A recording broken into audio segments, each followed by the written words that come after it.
We going global, global, global, global, global yet again. It's just so easy not to lose and so hard not to win. We global. We gotta get into some Tony Hawk, so let's send it down to Adam with a special guest. Ooh. Wow. Please welcome the legendary Stevie Williams! Woo! Make some noise, make some noise. How you feeling, man? How you feeling? I'm good. What's poppin'? All right, well, you already know. We're about to get into some Tony Hawk. Some Tony Hawk. How you feeling about it, man? I'm feeling good. I'm trying to see who wins some points though right now. You got any advice for our contestants? Win. That's probably the best advice I've ever heard. All right, thanks for being part of the GGL, Stevie. Give it up one more time for Stevie Williams. Everybody, it is time to take things from the streets to the skate park with an absolute classic. Also, a banger of a soundtrack. Facts. We're talking Tony Hawk's Pro Skater 3 and 4, where style, creativity, precision, and everything, I have to say it again, the soundtrack, fire. It's gonna be going down. Our players are stepping into Combo Mambo. And that means it's not about racking up points across multiple runs. It's actually all about landing one massive combo that blows the other out of the water. So basically, if you play Tony Hawk traditionally, right, you have combos, but every single trick gives you a specific score or how you land it or the multiplier, right?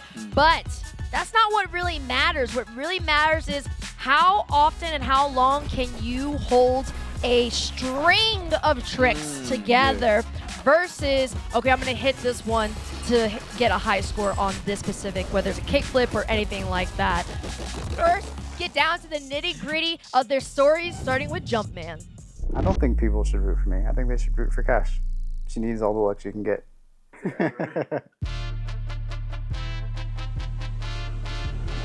My name is Jumpman. Been a multi-pro gamer since 2006. Hoping to keep doing it.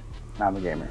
What made GGL so special was it was unlike any other tournament I've ever been to. It was different. It was on a whole other level. What gaming means to me is it's an escape, but it's also a very strong bond that I have with my kids, my family, and I love gaming with them every day. And I also love to compete. I don't think there's anything that someone can do to make me rage quit, ever. I've been gaming for so long, and people have been saying things to me for 20 years now. It doesn't get to me, it doesn't bother me.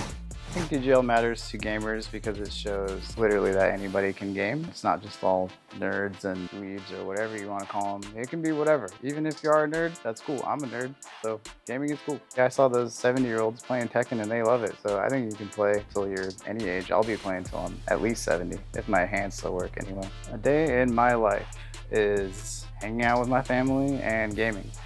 That's pretty much it. So.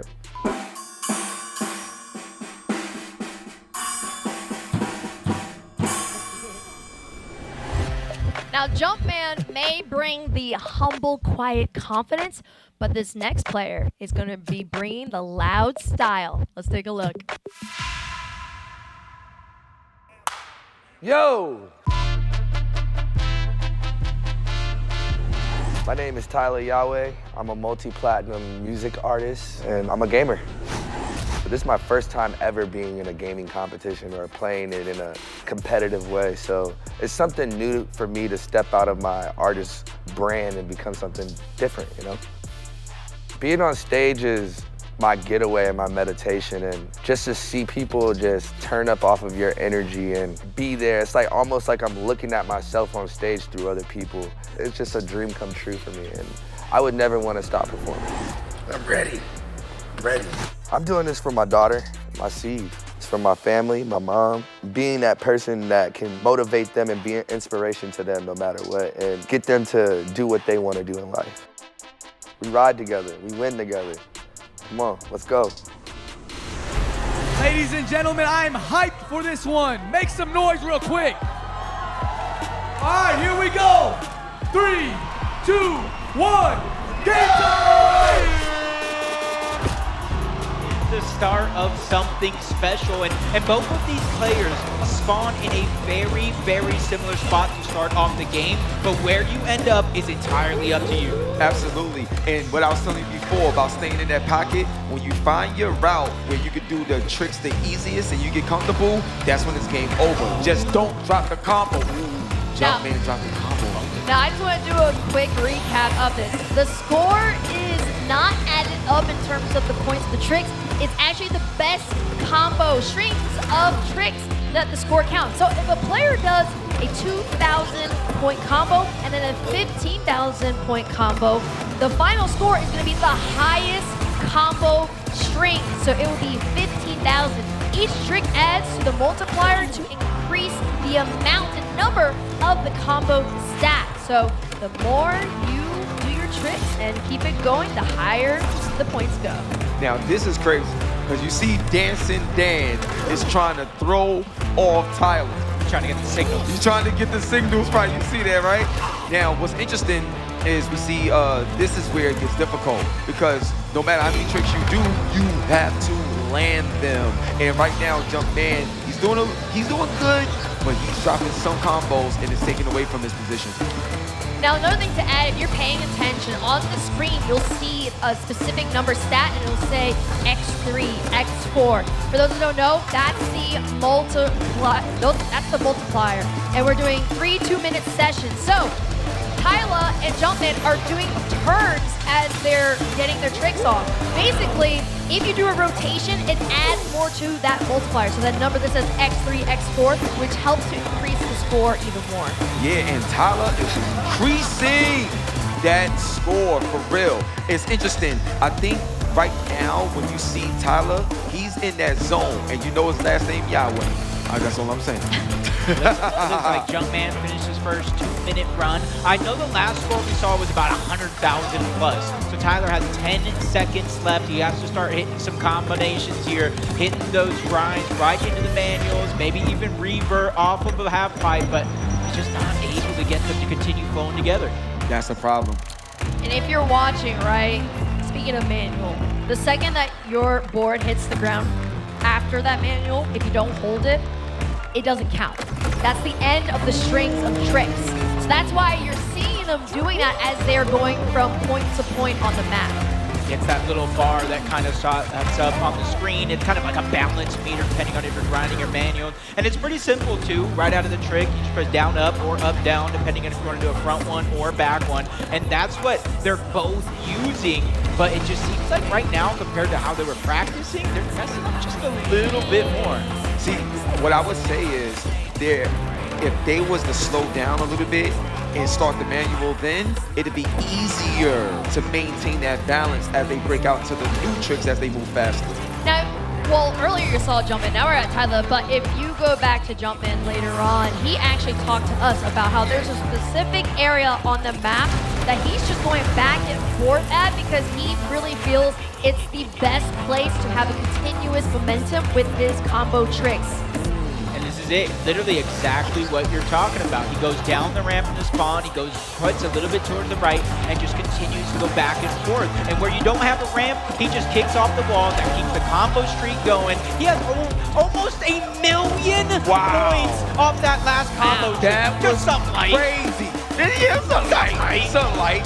Yo, that was crazy. I think he hears us and he's like locked in, like for real. Like I'm gonna go ahead and say it. Like, you know, other people might not agree with me, but Gears of War gamers, in terms of gamers, I think are some of the most versatile gamers on the planet.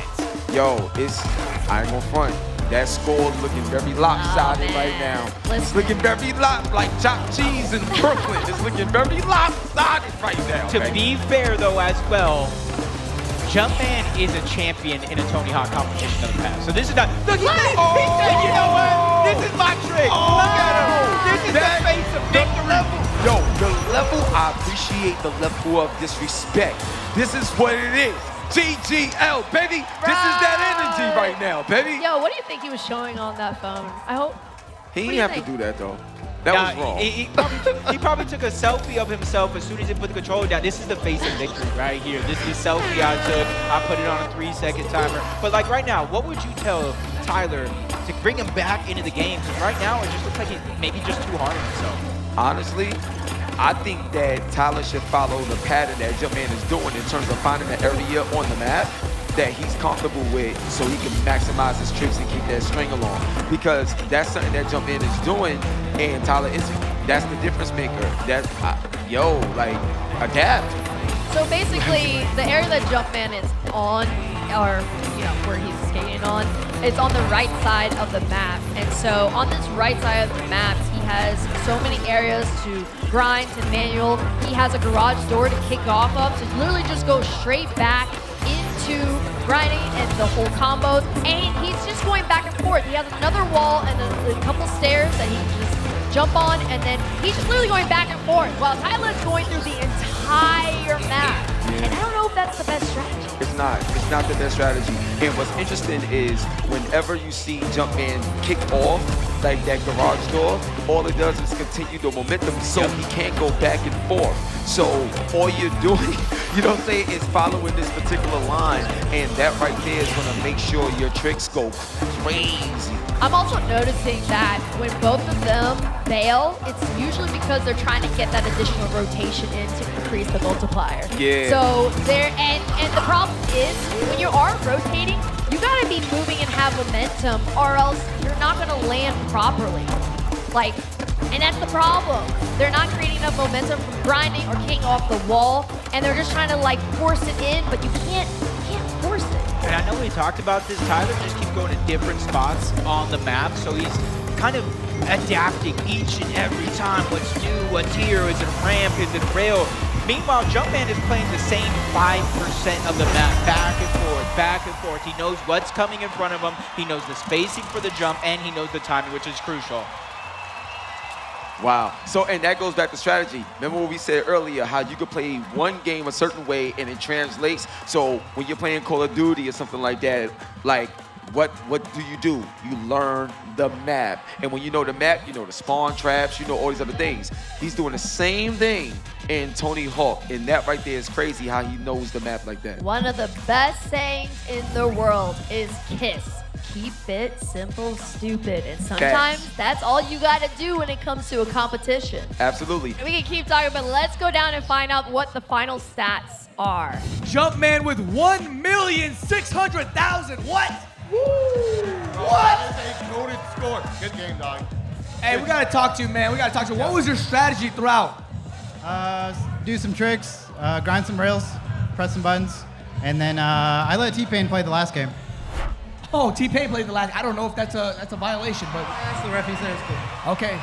Do you actually skate in real life? I do, yeah. Well, I used to. I do a little bit. My son skates. Okay. Well, hey, congratulations, man.